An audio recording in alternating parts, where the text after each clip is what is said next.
Medbricks webcast is a new kind of healthcare media channel to break the silo mentality and foster interdisciplinary thinking. Our mission is to fill that gap and to create a curiosity through different lenses, tapping the passion that guided the historical figures in medicine and bringing present-day groundbreaking research to the front lines. We interview physicians and leaders in the industry about present-day healthcare challenges on our live programming. Welcome to the Medbricks webcast. This is Raman Annamaraju. I'm the host. No, I'm not Albert Einstein. Maybe my guest is. So I think we have an excellent program today. And then I have this is one of the things that I'm going to introduce you the guest in a few minutes. But I'm presenting a topic on extraordinary women in the history. The women are neglected. They're underreported, undervalued in the history. Gender bias is very prevalent. I don't have to tell you; everybody knows about that. But it's so. If you bring it to the front lines of their achievements and accomplishments, you understand what the woman did. Particularly this woman who stood between the Russia and Ukraine. This woman who sacrificed a lot of things for her life in which stood between the Ukraine and Russia. And now I'm going to talk with a guest from Ukraine. He is from Ukraine originally, but he is a land of Cajun, Louisiana. He went to school there. He did his name is Rostislav Semikov, doctor. He did a medical degree he did a medicine in Ukraine. Then he moved to California. He went to Louisiana, south, where I'm from Georgia. So we have a southern courtship up there. Then he did a fellowship in a postdoctoral fellowship in neuroscience in the Neuroscience Center for Excellence in the Louisiana State University. Then after that, he started Audubon. Audubon is, I didn't know that Audubon is I used to go to a lot of conferences to New Orleans. I didn't know that Audubon is a place that there's a university campus is there. So he started a company called in Houston, Audubon Bioscience Biobank. They supply samples to the clinical research companies. We'll ask him what he does exactly. So let me bring him. Welcome, Dr. Russ.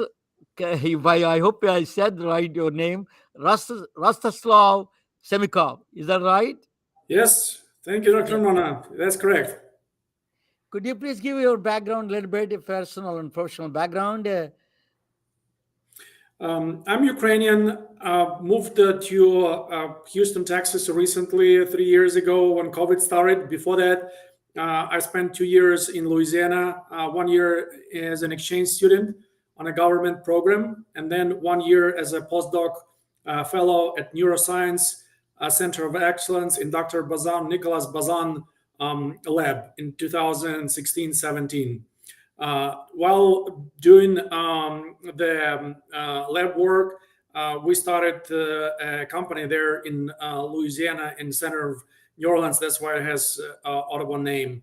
And I'm focusing the last 7 years on supporting cancer researchers, supporting precision medicine researchers, providing them valuable building blocks for their research, biosamples and clinical data. So I'm married, have 2 kids, beautiful wife, and happy to answer your questions. Okay, thank you. You speak English very well. I didn't know that you spend that short amount of time in the United States. Your English is better than a lot of people that people spend years and years here. Before I get into the situations, what is the cancer situation, state of the cancer? We are growing number of cancer cases are growing up. We have older people are because this is the onslaught of cancer is increasing even among young people. I thought it's a older people disease, but it's increasing in a large number among young people. What do you think the causes, and how do we solve this cancer epidemic in the United States and overall around the world? Well, situation in the United States is getting better in terms of cancer. If you look statistics, cancer death are down like 30% in the last 30 years.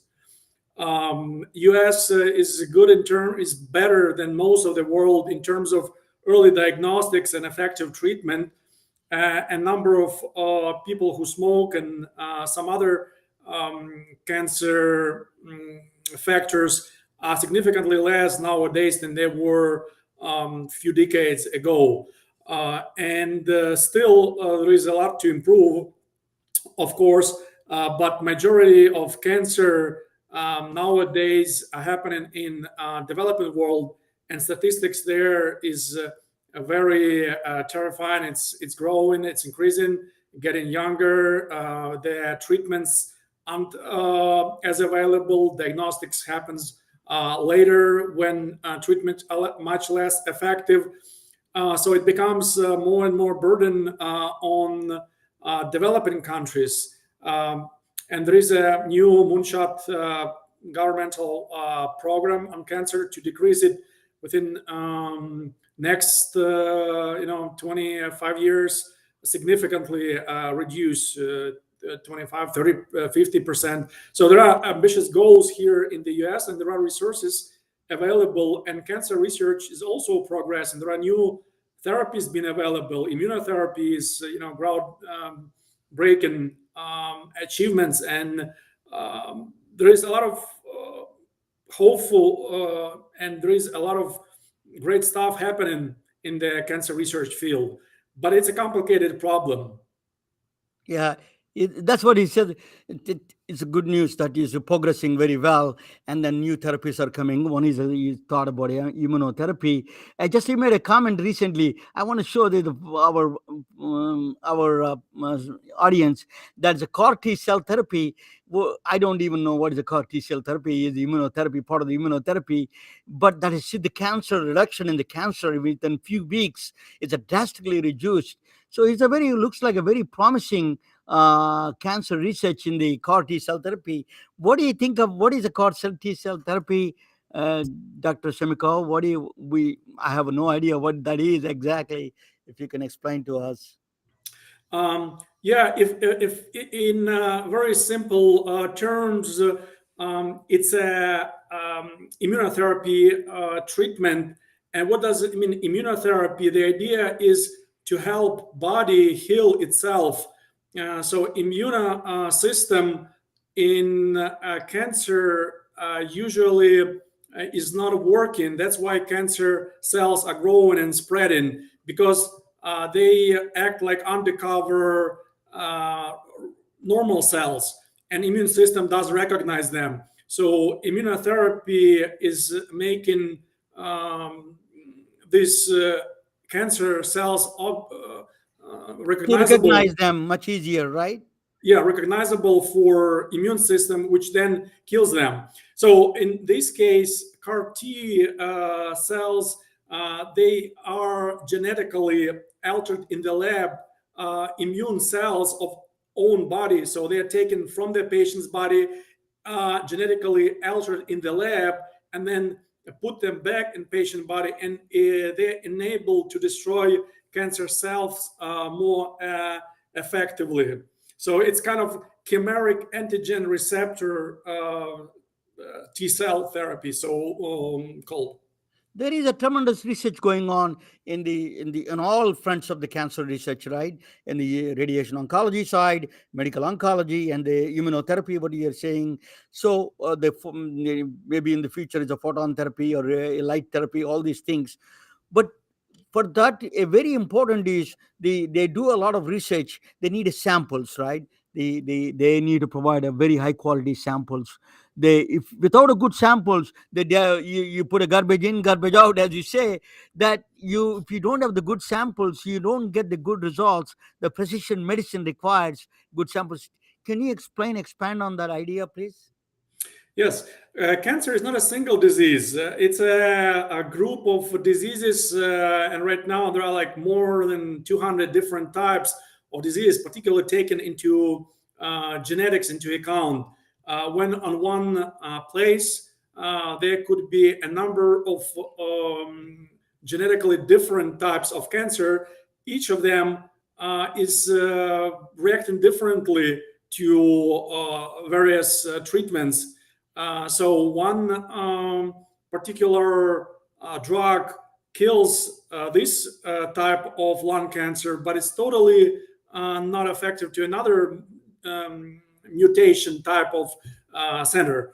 Uh, so it's very important to understand the nature and mechanics of cancer, and see how it works, different types of um, mutations, how they react to treatment, and then to validate the new assays and new molecules in vitro on cells before they go to animal studies and then to clinical studies on human. So, in order to do this research and validations, scientists they need tissue samples, blood samples, which are taken after operation has been performed on a patient, what's been removed from the patient body.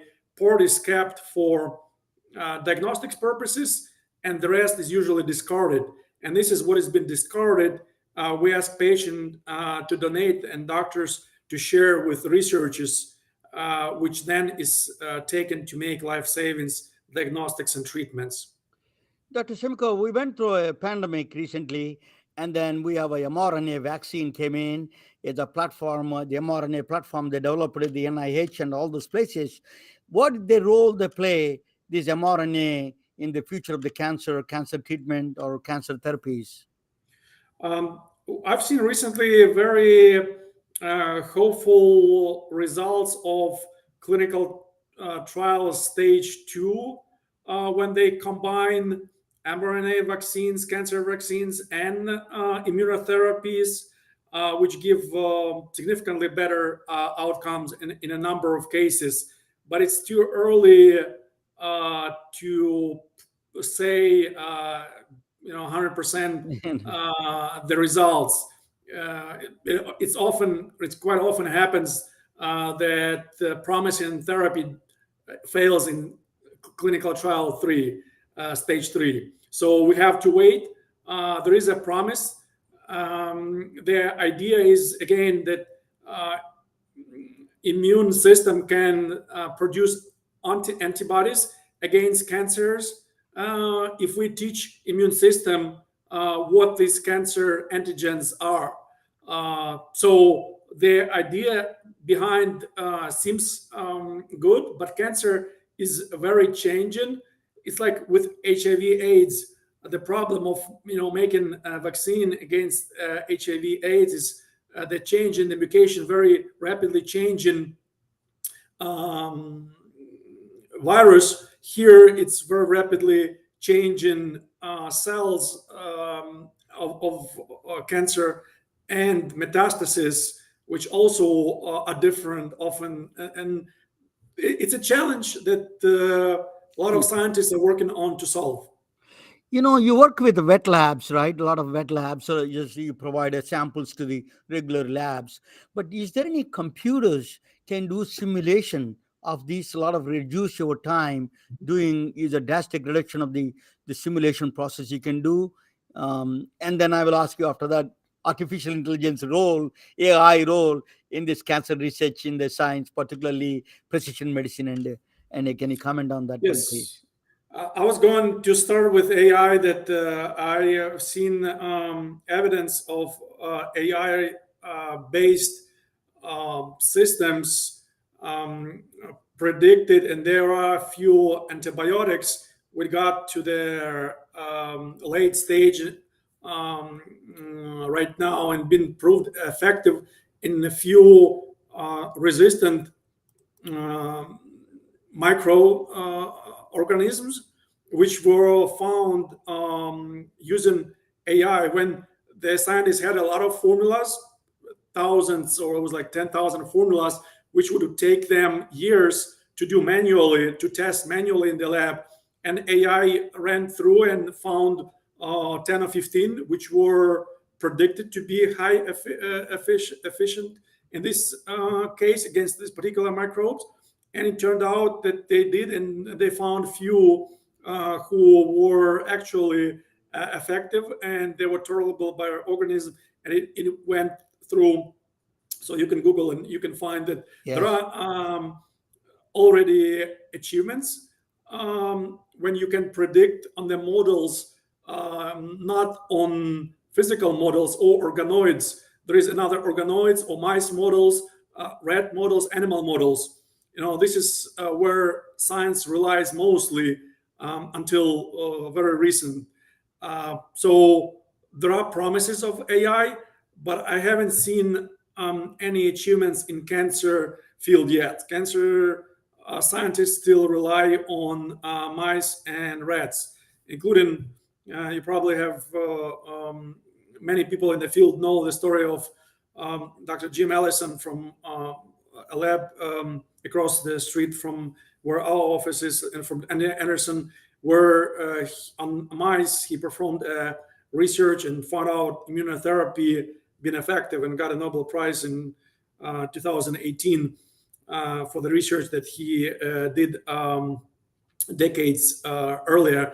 And his story is that he was working with mice and went on the Christmas holidays. And when he came back, he thought the mice are dead, but they turned out to beat the cancer because they gave them this particular antibodies, which causes their immune system to kill the cancer. So that's how immunotherapy was born. So mice and rats for decades have been working and still work, but much research, a lot of trials are failing in humans after they give promise in animals. So it's still very complicated to transfer from organism of animal to a human, and it's not we're not there yet to fully eliminate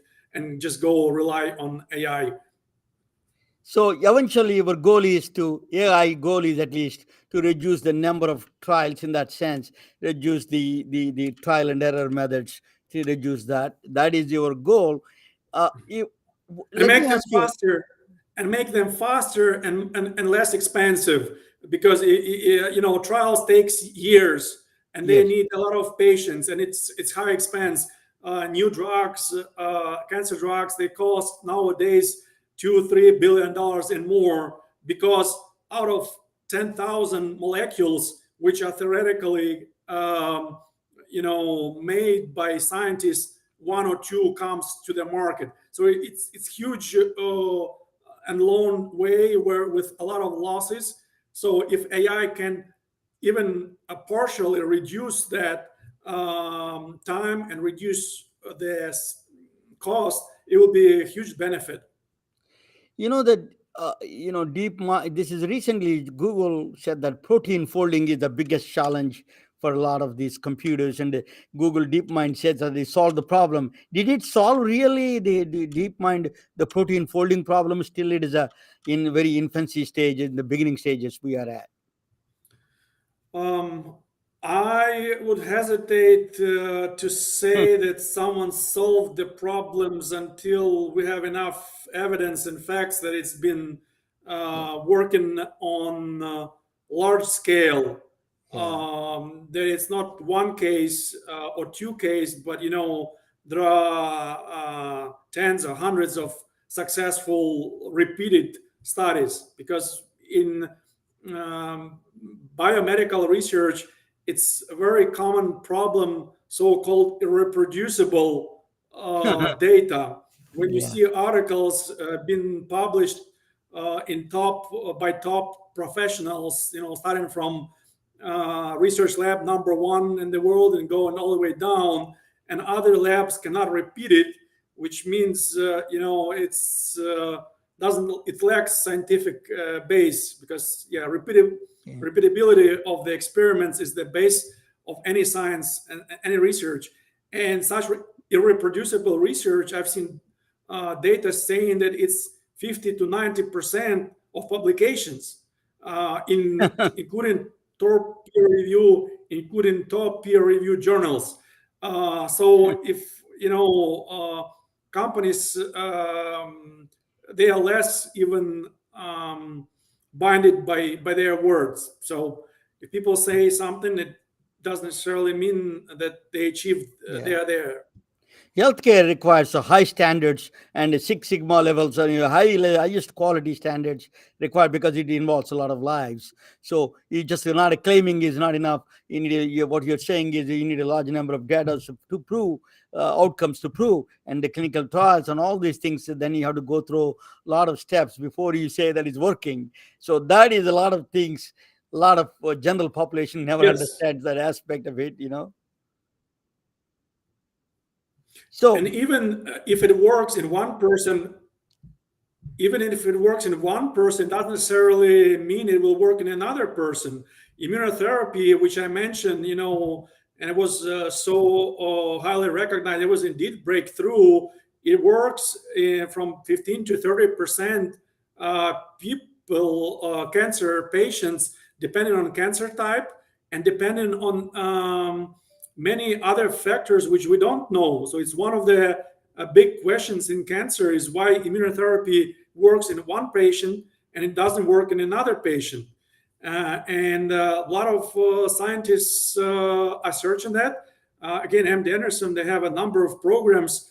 And I've been recently visiting the BMS event where MD Anderson scientists were sharing their research and data, and they were asked, saying that they lack biospecimens to do more studies and deeper studies to understand better the nature and why it's working in one patient and doesn't work in other patients. yeah, Many drugs, including immunotherapy. So it is medicine and the human organism. It's yeah. a big mystery, and there are a lot Is to learn.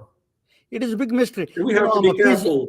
I'm a physicist. Albert Einstein he tried to combine all the natural forces, gravity, electromagnetic waves, strong nuclear force. He want to combine the unified field theory because he want to be one force. So human body came from a cellular. It started with a cell.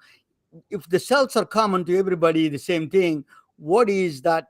What is the origin that is we became so many different cancers, different precision treatments? Still we have to go a long way to understand that the beginning, the origins of the genesis of that cancer itself, right? Um, I believe it's easier to understand what goes wrong in terms of general concept. Is there are so many genes in a cell. It's like 20,000 genes, and they've been decoded. There is a human atlas, gene atlas program done in 90s, and then CPTAC is Cancer Consortium protein analysis program done by NCI, which we also collect samples for, where they decode particular cancers. And it's cancer's problem is a disease of genes or disease of information mistake when the replication happens, and there are so many genes, and once they replicate constantly, there are trillions of cells in the patient body, and each one replicates all the time. And if a mistake happens, there are so many mistakes potential it could happen. And then one cancer survives and starts developing, an immune system doesn't kill it, and then it could again change it from one mutation to another, to another, to another. So having a lot of information is very easy to mess up. It's hard to make a mistake in a smaller volumes of information. It's easy to make mistakes, and things can go wrong when you have a lot of information. When you have to remember and type by heart the whole book, there is much more chance that you will remember and do it. Much smaller chance, more chance of mistake than you remember and repeat one phrase. So this is like problem of uh, a lot of information. So basically, number game, a lot of numbers involved. Basically, is huge number game. That number theory is a very complex theory. In fact, it is a very you can run into the. So you're from Ukraine and you start a foundation. I'm going to come back. I'm going to present a topic as actually about Ukraine and Russia. This is going to be interesting for you, a woman who is involved in this one. So I'm going to after that I'm going to come back and ask you about your foundation a little bit. What you're doing with your Peace Foundation. So let me present my topic first. You're going to present. You're going to be along with me. Watch this presentation. You can jump in Yeah. any time in between. Okay. So there's a Dr. Rostalov Semikov. Excellent, excellent analysis you gave on the cancer prognosis. So I'm going to talk about that woman that the cancer therapy is talking about. There was a Russian. Now he is from. Let me bring both of us in the side. Okay. Now there is a war going on, as everybody knows, between Russia and Ukraine. Is a lot of bloodshed is going on between Russia and war. There's a war going on. Literally, people are dying. So, so this is not the first time happened. Actually, it was happened before. It is a Crimean War in 1853 to 1856. There was a Russia and Ukraine. Ukraine is not a country at the time, but Ukrainian population were fighting against Russia during the 1853-1856. It is a three brutal war. Crimean War is one of the most brutal wars of the century. They say is across the between Russia and Ukraine. I tell you how that is involved. It is actually Ukraine is not a country at the time. Dr. Semikov, if I say anything wrong factually, please correct me.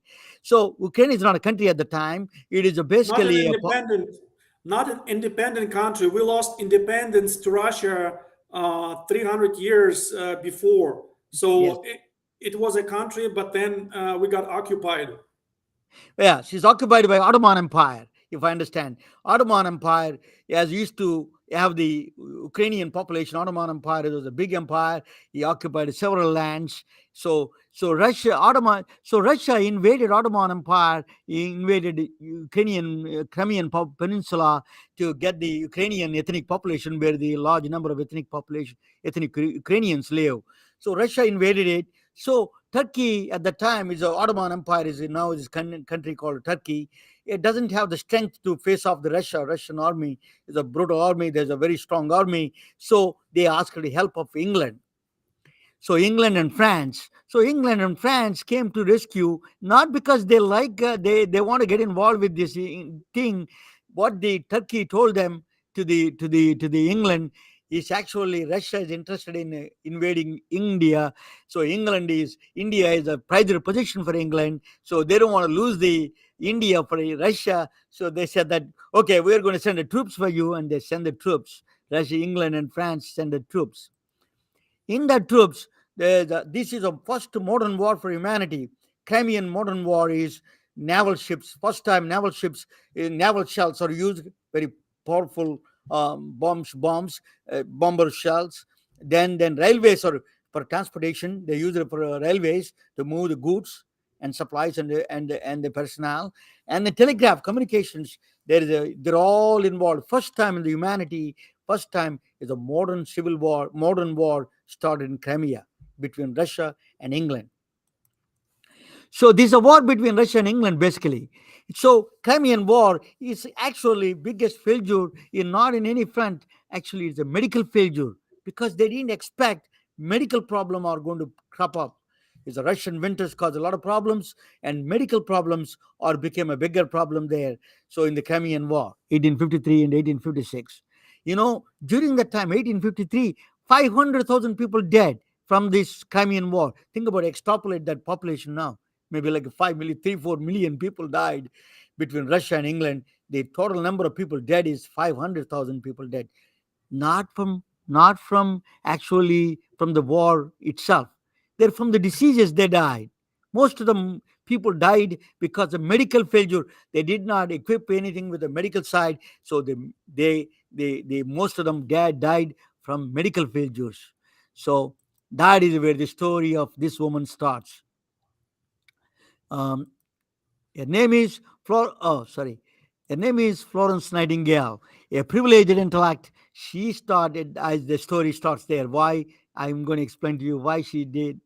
She's a global citizen. She was born in 1810 in the Florence, Italy. She's a British origin, and then her father is a diplomat, and she was born in Florence. That's why she got the name Florence Nightingale.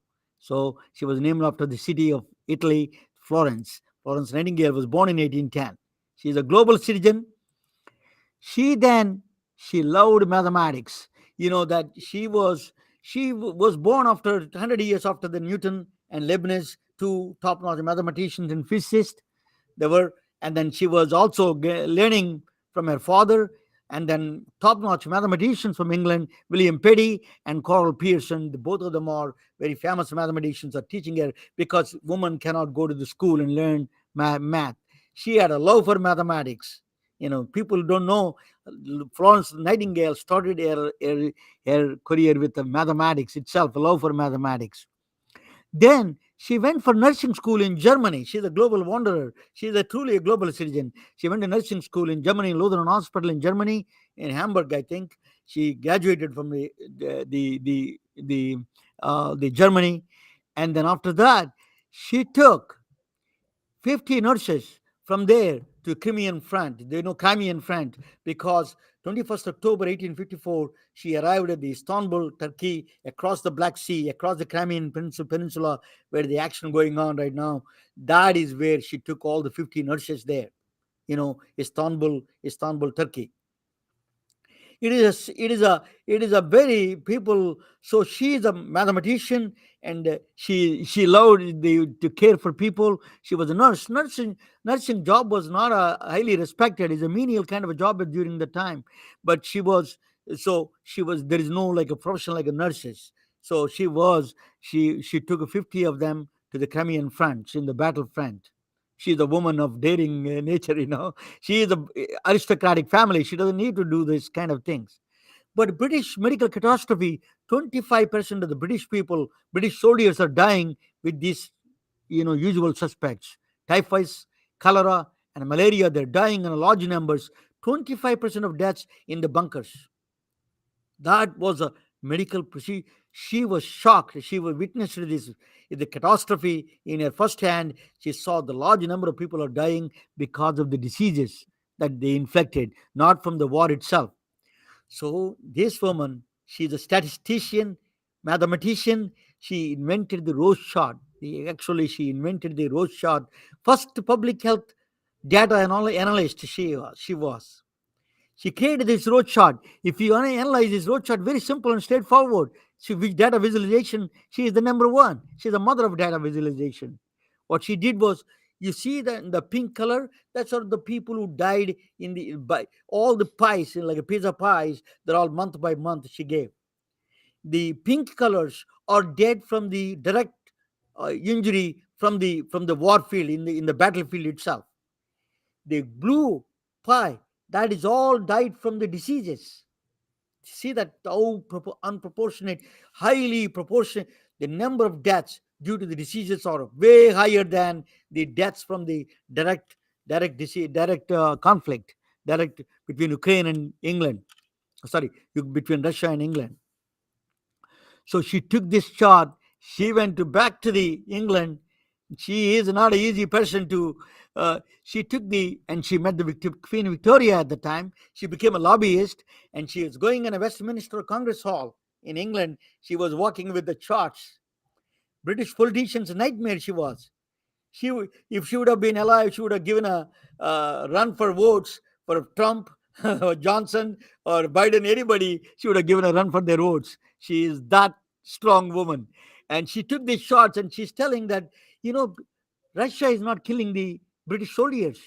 Actually, British politicians are killing the British soldiers because they're not taking care of the people who are injured in the battlefield. So that she said that if she wants a funding for the hospital in the Crimean War, and if she doesn't get the funding, she is going to go to the press. So that's where everybody was nervous. So the British politicians were probably they hated it, and then they gave her funding for the hospital. And then she moved. She went back to the So actually, a road shot is so famous. So where I'm from, Atlanta, Georgia. So W.E.B. Du Bois is a black African American famous president of a Clark Medical School, Clark School, that Atlanta. He took the chart and he copied the chart into the discrimination in the black for the blacks in the Georgia. So he took that was a that he exhibited in the 1900 Paris World Exhibition. That was a very big hit in Paris. So he became famous by copying Florence Nightingale flow charts, the pie charts. So she made the actually pie chart popular because of her. Florence Nightingale did not invent the pie chart, but she was instrumental in making it extremely popular. She invented the road chart. The chart was called a road chart. She invented that. So she took the money from that and she built a hospital called Scutari Hospital in Istanbul, Turkey, right across the Black Sea, where the Crimean Peninsula, where the action going on right now between Russia and Ukraine. She built a hospital. She was not only she was a mathematician, science, and then nursing care for nursing background, and she understood the concept of architecture. So what she did was she opened up large windows and a lot of light. She thought sunlight can cure a lot of these.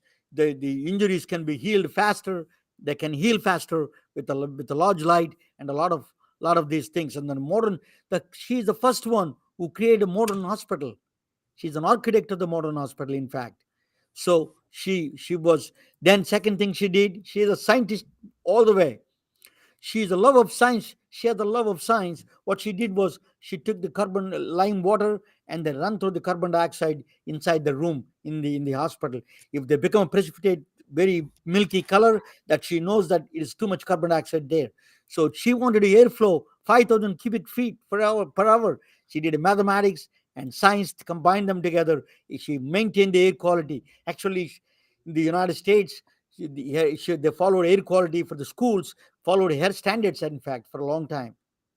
So she is the mother of all this architecture and a scientist. She is so she did she was drastically reduced the mortality rate from 65% to the 2% mortality rate among the British soldiers. That was the biggest achievement. She became popular. Recently, Scientific American, very prestigious magazine in the United States, during COVID time, they gave a tribute to Florence Nightingale. She is ascribing her one of the first hospital architects. She understood the airflow, ventilations, and the light itself. So they gave a tribute to her. She's the first one who started this kind of a air quality and then the hospital architecture. They gave a tribute for her. Scientific American paid a tribute.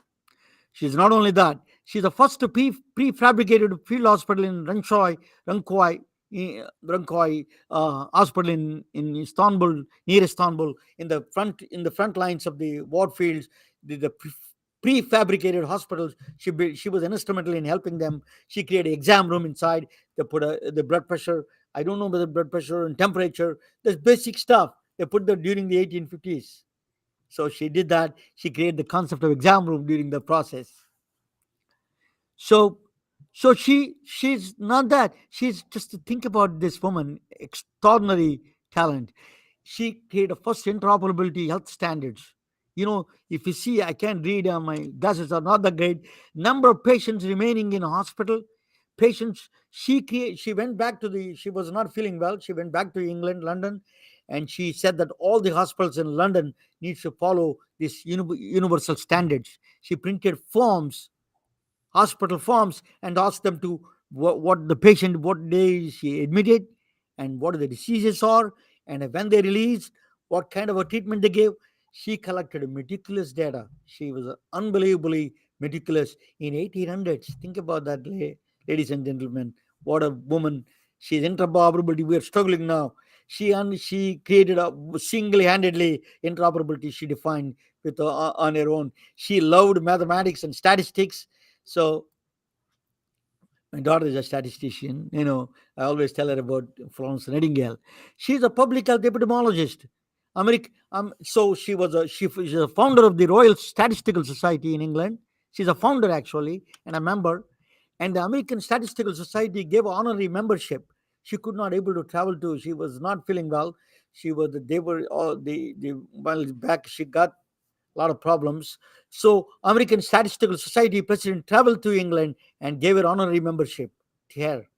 So she was a member of the both American Statistical Society and Royal Statistical Society. She was honorary. She was well respected as a statistician, epidemiologist, and the first epidemiologist in my view.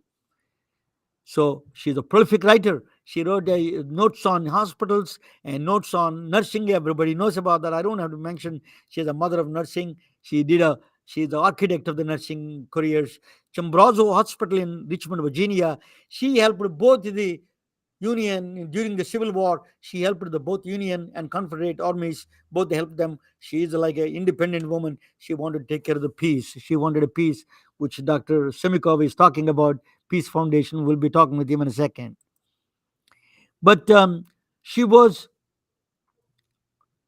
she was in India. Village sanitation. She wrote a white paper in 2000 papers in 1890 how the village of sanitation in India should be improved in the Sepoy mutation for the India British Army to survive in India. You need to follow sanitation standards, and then she instrumental in saw the creating sanitation board in India in Mumbai. In fact, so she didn't travel to the United States. She didn't travel to India. She was kind of a sick, she was not feeling well.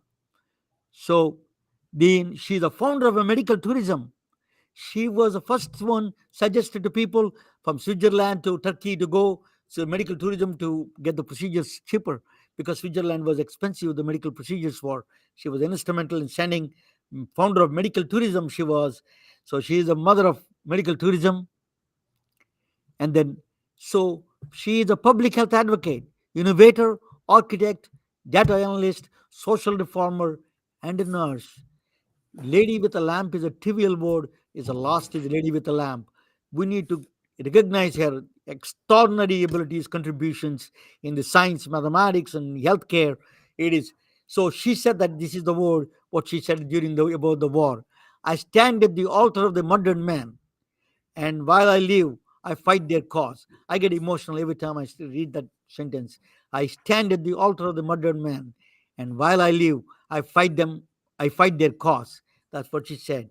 What an extraordinary woman! She is a totally. It is a woman that we are Ukrainian Russia. She stood behind and then saved independently. They saved a lot of lives. I'll talk about Dr. Let me bring Dr. Semikov back to the stage and ask him with his foundation what he's doing, like a Florence Nightingale. What do you think of it, Dr. Semikov? Thank you very much. Thank you very much, Dr. That's a great example.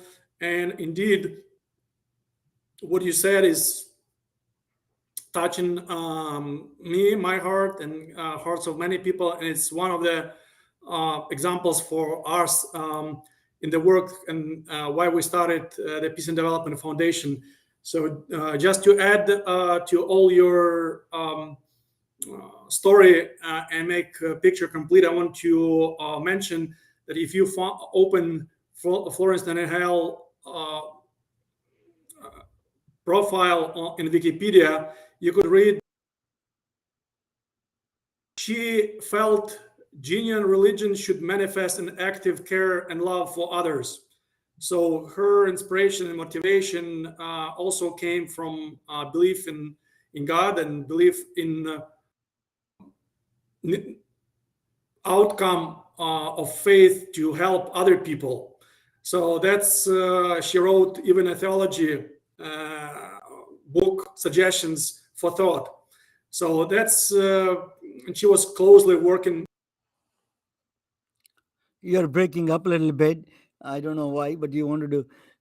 Dr. Simkov, I don't know why you're breaking up your internet. Is you may have to rejoin back if you can rejoin. Help establish peace, prevent large-scale war, unite the society. What is the name of your Dr. Semikov? You're breaking up. Can you rejoin, please?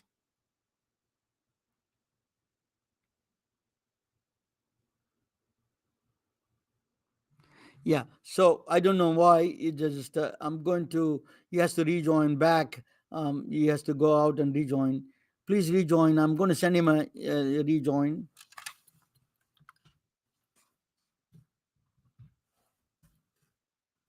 Okay, good. He's going to rejoin. So is a start of foundation. I think Semikov Foundation, Peace Foundation, is a brutal war going on between. War is not an answer to anything. You know, Violence is the tribal mentality. We need to solve this problem of war. And yeah, he's back. I'm going to bring him to the table. War is not I'm a sorry. war is not a solution to anything. We have wars, there is a bloodshed going on. Your brothers and sisters, your families, and all involved dying. What achievement they have? This is unnecessary war. In the 23rd 22nd century, we are doing this kind of thing, is killing each other. It's a very uncivilized act, in my view. So, but you are trying to do peace, like what is your foundation name, Dr. Semikov? Yes, it's Peace and Development Foundation. Indeed, it's not human and it's outdated way of solving problems. But same with cancer, people and their ideas and their mind, it's get corrupted. I believe that without God, and when people believe in wrong God, Putin is a cancer to the society.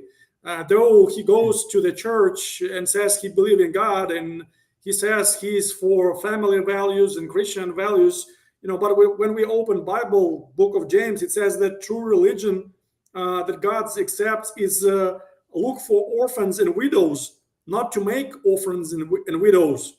And this is very different, and how it got corrupted. And there are so many widows and orphans and people who lose their dear ones. Tens of thousands of young people died in Ukraine, twice more in Russia. So many got Got injuries. children. The recent, They all got children yes, the if they recent died for statistics, unnecessary thing, right? yes, So it is a it or is a the tragic statistics story. that we see recently in New York Times, it was like statistics that I've seen in New York Times recently is like 300,000 on Russian side, 200,000 on Ukrainian side, killed and injured. And think about their families, dear ones. Yeah, So it's terrible. it's terrible. So what does your foundation do? How do you help the people? What kind of help you provide? We help Ukrainian people by providing them humanitarian aid, by providing them medical support. We have friends who recently, for example, provided titanium plates for maxillar facial operations, which we have a lot of blasts, a lot of rockets, Russians, a lot of shells on Ukrainian territory, and a lot of injuries. Kids, adults, elderly, a lot of injuries. And these titanium, they are very expensive. It's tens of thousands of dollars.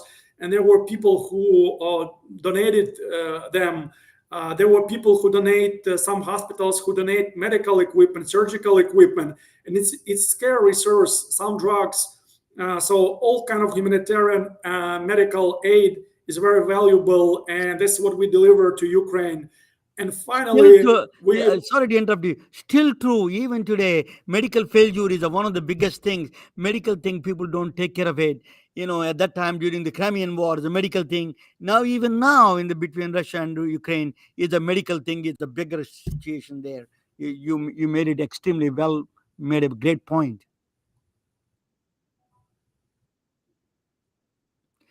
I think he's freezing up. So, is a Peace Foundation is going to helping in the medical side. Is a yes, and other I think you were And other part is we try to bring medical expertise into Ukraine by connecting. maybe you turn off the video. And then Maybe your medical audio will do expertise. very well. You turn off the video, We bring and medical expertise. you're breaking up. Your video is breaking up. You turn off the video. You turn off video and then talk in the. Uh, we also try work to bring medical expertise to Ukraine from US, connecting by Ukrainian doctors and American doctors, bringing Ukrainian for observerships and for internships here to the US, and having American doctors sharing with them knowledge and protocols and expertise. You can follow us on news and see some of the events and projects we've done in Vanderbilt University, where a group of transplant doctors came from Ukraine to learn how to better perform heart transplants and how to start perform land transplants, which is a new for them. And now we have few groups of oncologists coming to Ukraine, to AACR and Advent Health, which is the largest nonprofit Christian network of hospitals in the world, and also ASCO and Northwestern Hospital. And right now we're working on few trips of Ukrainian doctors to Nashville, Tennessee, and Yes. to Yeah. I went. Philadelphia By the way, Fox Chase Cancer Center. So we are connecting medical facilities and connecting people to share experience, learn from each other, and work together on cancer as a disease, and on cancer, as war cancer in relations. the time is getting over. I wanted to ask you. So actually, I saw that Ukrainian team coming to Nashville because my son went to school in Vanderbilt, and I saw Dr. Bill Frist inviting all these Ukrainian doctors. I saw that video. So thank you, Dr. Bill Frist, doing that, being a helm of the project. So thank you. What is your name of the? What is the website? What is the name of the website? Your website is. Peace development.fund. Peace development.fund. Pray, donate, follow on the Ukrainian flag on the website. So if you get there, you'll know that you're on the website. And yes, just to comment on your remark, it was by Dr. Bill Freestyle that we were able to come and start this collaboration. And we would appreciate if other doctors who may listen to this, they can volunteer and help us to get connections with their centers where they work, to bring more Ukrainian doctors and make connections, which will save many lives in my home nation. Thank you, Dr. Semikov. You made a. Thank you so much. Our program is getting over. Thank you so much. It is truly an honor to talk with you. It is actually religion is in the center of the compassion and love and compassion, or the center of the religion, any religion. If they process that process, you would do very well. Thank you. It's an honor to talk with you. And you're breaking up a little bit. Sorry about that. So thank you so much. So thank you. Science is real. We brought vaccines with unprecedented speed to face the present global pandemic. And appreciate talking to you. But it is not possible without the help of great giants of science and medicine from the past. We are retelling their stories through our patented designs that can be worn on scrubs, t-shirts, printed on conference bags, and endless other promotional materials. Daily Wear for Medicine is the first ever of its kind to create curiosity in medicine through visual art. We at Medbricks are celebrating unsung heroes of the past who made enormous contributions to the field of medicine through our unique campaign called Daily Wear for Medicine. This is Jennifer, Vice President of Branding at Medbricks. Microsoft founder Bill Gates says, reading about history of science and learning about scientists of the past are an integral part of understanding and appreciating the true science. If you want to learn science, reading the history of scientists and the story of scientists about when they were confused and what tools or insights allowed them to make the progress they make. So you have the timeline, or you have the map, or you have the branches of science and what's known and what's not known. So incremental knowledge is so much easier to maintain in a rich way. Talking about scientists, Marie Curie certainly is on top of the list. Despite public shaming about her affair with a colleague, she won the Nobel Prize twice. She designed the first ever medical mobile X-ray trailer called Petite Curie. It saved countless lives during World War I and subsequent wars. She was a prolific scientist and a true feminist of her time. C.V. Raman, scientist from India, and his discovery, called Raman scattering, is fast becoming an invaluable instrument of a diagnostic tool in medical imaging. His discovery is omnipresent in every area of medicine. Paul Dirac of England scribbled a mathematical equation that paved the way for present-day medical wonder called positron emission tomography. It is referred to as PET scan, which is widely used in detecting tumors and cancers with the utmost precision. History might have forgotten Dr. Yellapragada Subbarao, but his contributions to the world of medicine is hidden everywhere. This Indian-born medical scientist created the first ever chemotherapy drug called methotrexate that saved countless children with leukemia. Now, the drug is being widely used for other types of cancers. It is also used in the treatment of ectopic pregnancies, rheumatoid arthritis, and several other conditions. He is instrumental in creating the first broad-spectrum antibiotic drug called tetracycline. Let us bring this iconic man, Dr. Yellapragada Subbarao, who comes from a small town from the state of Andhra Pradesh, India, to the front lines of world history through Daily Wear for Medicine t-shirts. Lady with extraordinary data analytical skills might have been known as a lady with a lamp in the history books. She was the first woman to use population health analytics to fight infectious diseases. That is Florence Nightingale. British-born aristocrat Florence Nightingale championed the welfare of wounded British soldiers during the Crimean War. She put forward a detailed sanitation infrastructure plan for India to prevent mosquito-bitten malaria and other communicable diseases.